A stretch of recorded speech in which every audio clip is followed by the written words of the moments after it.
das majestätische Rückgrat Europas.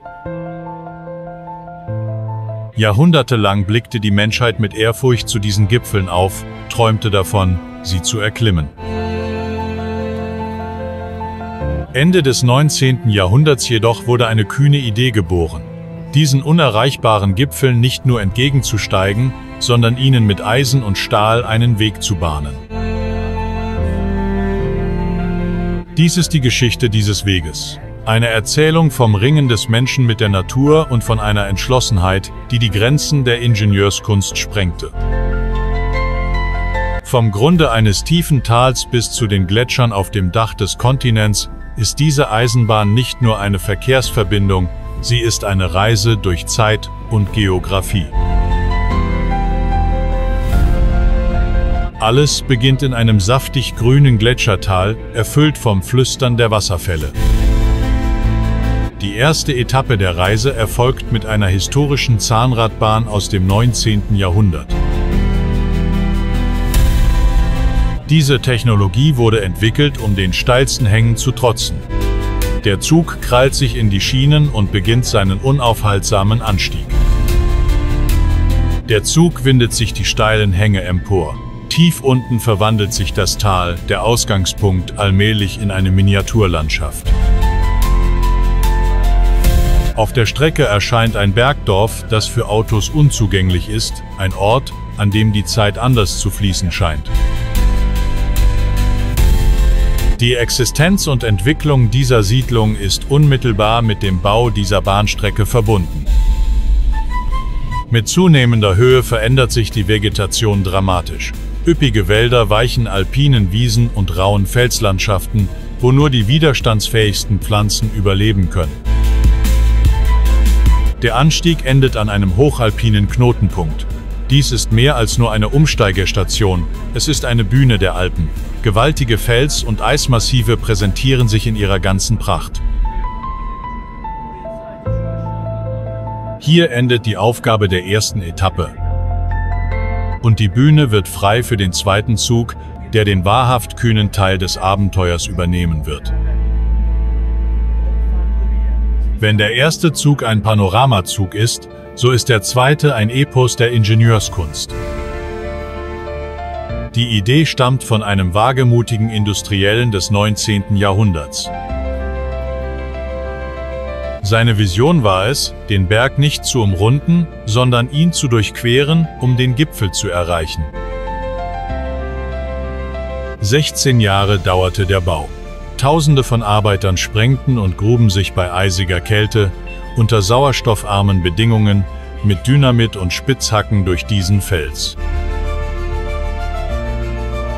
Der größte Teil der Reise verläuft in einem Tunnel-I am Inneren der gewaltigen Bergmassive.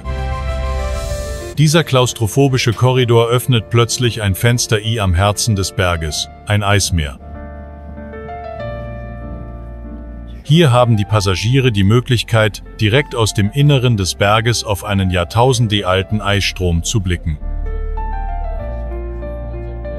Diese Haltestelle, einst für den Abtransport von Gesteinsschutt angelegt, wurde später zu einem der außergewöhnlichsten Aussichtspunkte der Welt.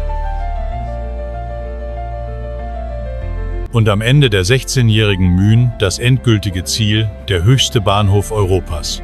Der Austritt aus dem Dämmerlicht des Tunnels in das blendende Weiß von Eis und Schnee ist wie der Schritt in eine andere Welt.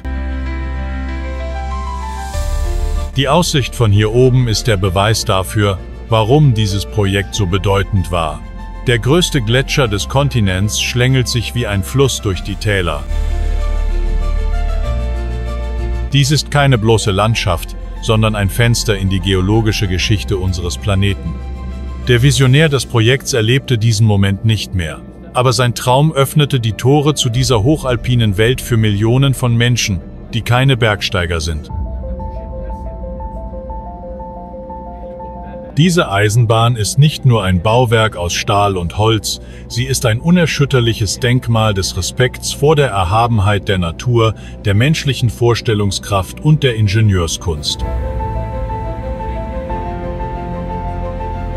Jede Fahrt auf diesen Schienen ist nicht nur ein Aufstieg zu einem Gipfel, sondern auch ein Aufstieg zu den Gipfeln menschlicher Entschlossenheit.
Und hier, der höchste erreichbare Punkt Europas.